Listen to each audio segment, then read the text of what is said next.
I want to start with the big picture, Alan. A strong dollar makes exports expensive and U.S. labor uncompetitive. And I think if there's any nobility in maybe what Trump is trying to do is to reshore manufacturing. And with policymakers questioning King Dollar, that would have been the knucklehead Jared Bernstein dethroned King Dollar, and White House Vice President Vance writing on White House letterhead that Triffin's dilemma is actually a problem for the U.S. now because of the evisceration and hollowing out of the manufacturing base. And the Genius Act tying stablecoins to treasuries for synthetic demand for the treasury. My question to you, first question is, do you think the U.S. is quietly tolerating or maybe even engineering a weaker dollar to possibly restore and reshore manufacturing? Yes. The short answer is yes. I definitely think they're doing that because the incentives are such that they kind of have to. There's really no option. The dollar does need to be weaker, and this is part of Triffin's dilemma. And it also happens, we see it with cryptocurrencies, which is kind of funny. There's that sort of tension about you issue all the coins to the founders, but then if you want anyone to use them, you have to sell them into the market, but that puts downward pressure and downward value on the coin. So there's that constant balancing act. The same thing happens domestically with a fiat currency. And of course, the same thing happens globally when you have the world reserve currency. So that's the Triffin dilemma. So yes, I do think there is a engineered plan to weaken the dollar relative to other fiat currencies. And of course, that means relative to gold and silver. So that's why we see the prices of those metals going up.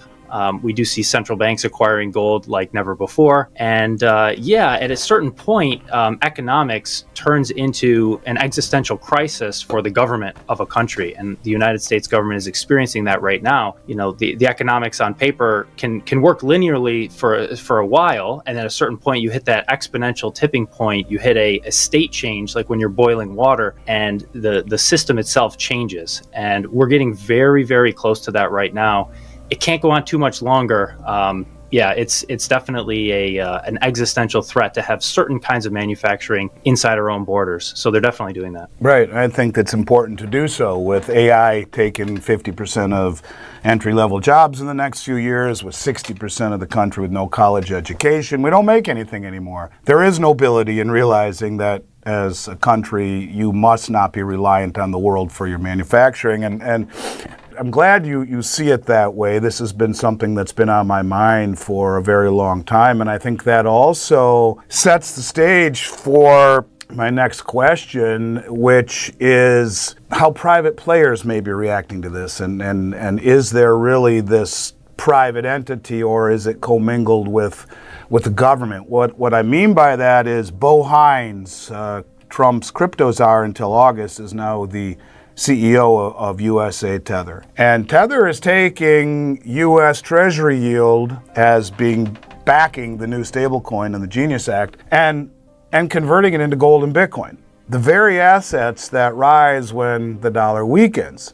Is this more diversification, or specifically, do you think Tether could be front-running and, in fact, let's just say accelerating the U.S. policy and in the process undermining confidence in the dollar to create this weakness in the dollar and perhaps even to have the dollar depreciate or devalue underneath rising Bitcoin and rising gold? Yeah, it's a good question, and I haven't studied the mechanics of Tether so far that I would claim to be an expert at it. But what I can say is that in general, when you know that the dollar is going to get weaker over time, and it's a question of do we make it even weaker deliberately, or do we sort of let it take its own pace? There's a few ways you can react to that as a private player or as a competing government, for example. You can try to accelerate it yourself through various means, and it depends how large of a player you are. Or, if you want to catch butterflies, you don't build more nets, you build a garden and you let the butterflies come to you. So as a retail investor, if you imagine the smallest guy in the game, if you know that the dollar is going to get weaker, you can buy hard assets like gold, silver, or Bitcoin and just wait. And it will come to you. You don't have to do anything. You don't have to convince anybody. You don't have to write letters to Congress. You don't have to set policy. So I think there's a combination of many different actions that players are taking.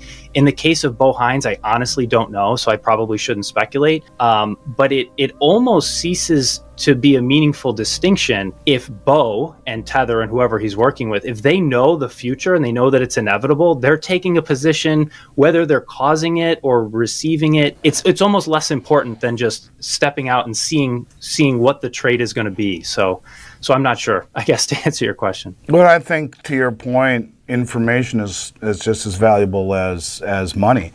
We're seeing and have been the central banks front run this gold run for the last 5 or 6 years, and kind of leads me to my next question. We're seeing record physical deliveries on COMEX and shrinking LBMA inventories. To me, that looks more like sovereign accumulation than retail. As someone who's in the retail space, I would tell you I'm almost positive it is. And it's traders certainly know the information. You now have Morgan Stanley moving away from a 60-40 stock bond allocation, as Wall talked about forever, to a 60-20-20.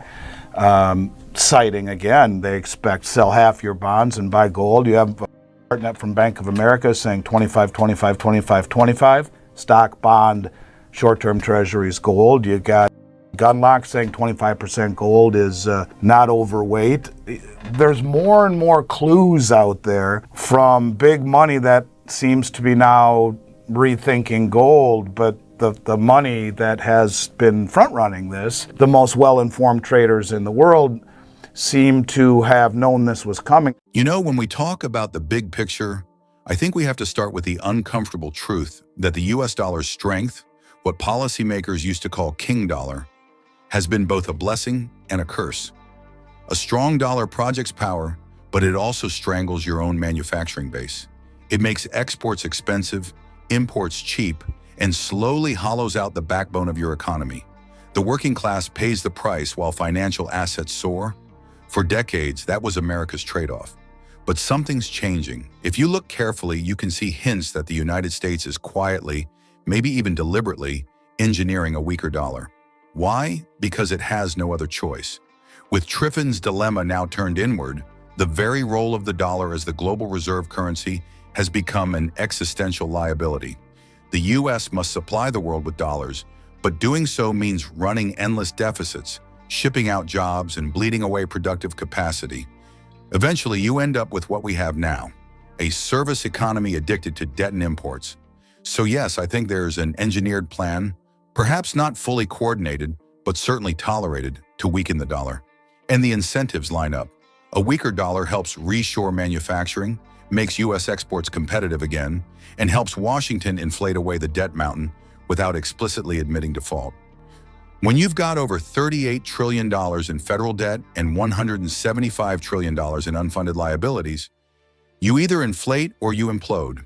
It's a classic late-stage empire dilemma.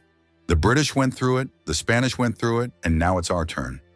But what's fascinating is how this shift is being disguised under new buzzwords. Instead of calling it devaluation, they call it restoring competitiveness. Instead of calling it money printing, they call it liquidity provision. And instead of calling it a new monetary system, they call it innovation. But make no mistake, this is the soft preparation for a hard reset.